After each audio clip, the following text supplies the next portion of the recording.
Praise the Lord. प्रभु के नाम की स्तुति हो। आज हम पढ़ेंगे गिनती 9वां अध्याय।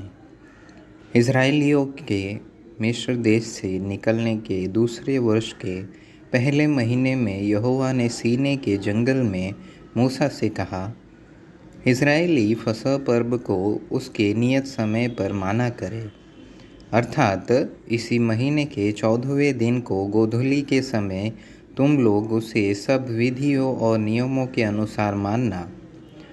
तब मूसा ने इज़राइलियों से फसह मानने के लिए कह दिया और उन्होंने पहले महीने के 14वें दिन को गोधूली के समय सीनै के जंगल में फसह को माना। और जो आज्ञाएं यहोवा ने मूसा को दी थी उन्हीं के अनुसार इज़राइलियों ने किया। परंतु कितने लोग किसी मनुष्य की लौत के द्वारा अशुद्ध होने के कारण उस दिन फसह को न मान सके। वे उसी दिन मूसा और हारून के समीप जाकर मूसा से कहने लगे, हम लोग एक मनुष्य की लौत के कारण अशुद्ध हैं, परंतु हम क्यों रुके रहे और इज़राइलियों के संग यहोवा का चढ़ावा नियत समय पर क्यों न चढ़ाए।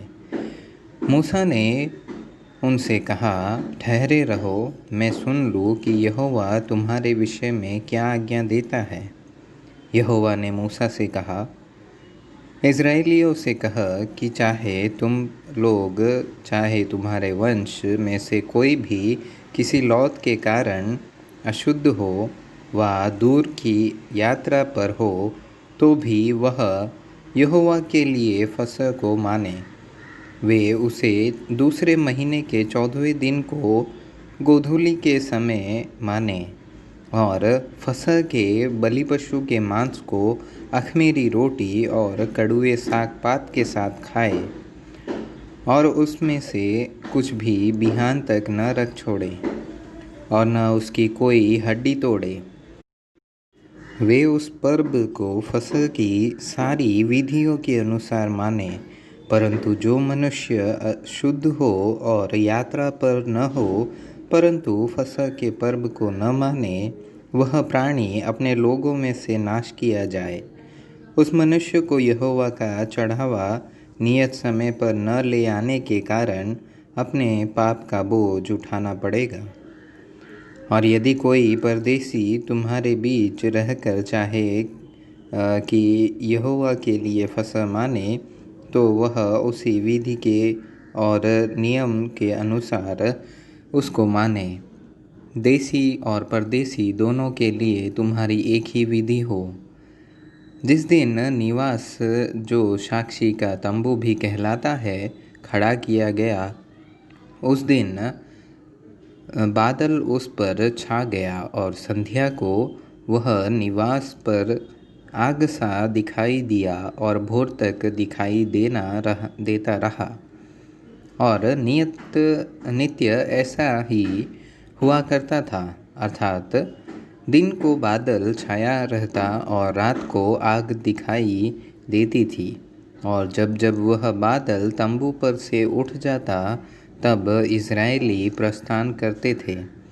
और जिस स्थान पर बादल ठहर जाता, वहीं इज़राइली अपने डेरे खड़े करते थे। यहोवा के आज्ञा से इज़राइली कूच करते थे और यहोवा ही की आज्ञा से वे डेरे खड़े भी करते थे।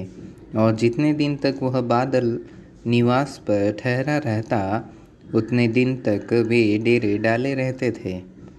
और जब जब बादल बहुत दिन निवास पर छाया रहता, तब इज़राइली यहोवा की आज्ञा मानते और प्रस्थान नहीं करते थे। और कभी कभी वह बादल थोड़े ही दिन तक निवास पर रहता, और तब भी वे यहोवा की आज्ञा से डेरे डाले पड़े रहते थे। और फिर यहोवा की आज्ञा ही से वह प्रस्थान करते थे। और कभी कभी बादल केवल संध्या से भोर तक रहता, और जब वह भोर को उठ जाता था, तब वे प्रस्थान करते थे, और यदि वह रात दिन बराबर रहता तो जब बादल उठ जाता तब ही वे प्रस्थान करते थे। वह बादल चाहे 2 दिन, चाहे 1 महीना, चाहे वर्ष भर, जब तक निवास पर ठहरा रहता तब तक इज़राइली अपने डेरों में रहते और प्रस्थान नहीं करते थे। परंतु जब वह उठ जाता तब वे प्रस्थान करते थे।